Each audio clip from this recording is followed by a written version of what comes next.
Hello বন্ধুরা, সবাই কেমন আছে? আশা করি ভালোই আছে। আবারও চলে এসেছে নতুন রেসিপি নিয়ে, ডিমের কোরমা। এই যে সুন্দর একটা মিষ্টি নারকেল দেখো আমাদের ফাটিয়ে নিয়েছি, আর এদিকে আমরা ডিম সেদ্ধগুলো বসিয়ে দিয়েছি সুন্দর করে। যে ডিম সেদ্ধ হচ্ছে, এবার নারকেলটা আমরা সুন্দর করে এরকম ভালো করে পুড়িয়ে নেব। বন্ধুরা, আমি কিন্তু রান্নাগুলো করি না, রান্নাগুলো আমার মাই করে, আমি জাস্ট ভয়েসটা দিয়ে দিয়েছি। নারকেলগুলো করানো হয়ে গেছে। ডিমের কোরমা অবশ্য ঝাল কম লাগে বলে আমরা 2 থেকে 3টে কাঁচা লঙ্কা দেবো, 7-8টা রসুন কোয়া দেবো, একটু আদা আর একটু জিরে সুন্দর করে আমরা এরকমভাবে বেটে নেব মিহি করে।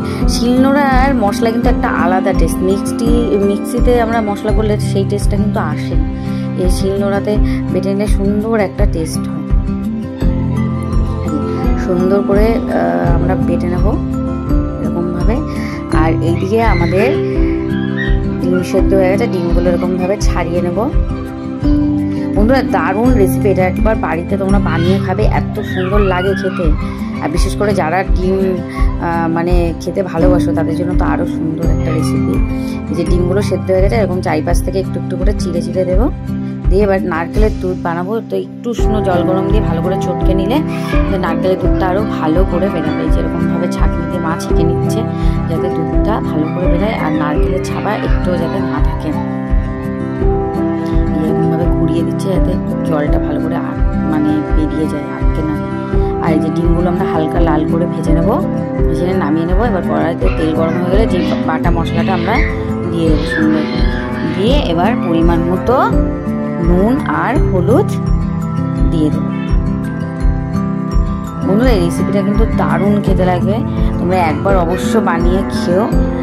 আর ভালো লাগলে অবশ্যই আমাকে কমেন্ট করে তোমরা জানাবে। আর তোমাদের যদি ডিমের কোনো রেসিপি তোমাদের আরও জানা থাকে আমাকে অবশ্যই কমেন্ট করো, তোমাদের ওই রেসিপি অবশ্যই আমার রান্না করে দেখানো হবে। আমি একবার ট্রাই করে তোমাদের ওই রেসিপি রান্না করে খাবো। আর এই যে মশলাটা যখন কষা হয়ে যাবে, দেখবে তেলটা ছেড়ে দেবে, তখন আমরা নারকেলের দুধটা দিয়ে দেবো। মা আবারও ছেঁকে দিচ্ছে যাতে একটু না ছাবা পড়ে ওর ভেতর। দেওয়া হয়ে গেছে, সুন্দর করে নাড়িয়ে দিলাম। এবার যখন আমাদের ঝোলটা এরকমভাবে ফুটে উঠবে, তখন আমরা ডিমগুলো ছেড়ে দেবো।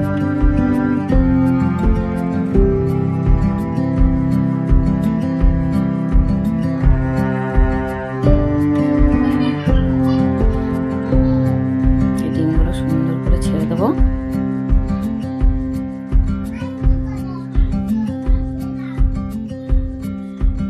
স্কিপ করে দেখিয়েছি। এবার যখন হয়ে আসবে, দেখবে গাঢ় টাইপের হয়ে যাবে, তখন গরম মশলা দিয়ে নামিয়ে দেবো। টাটা।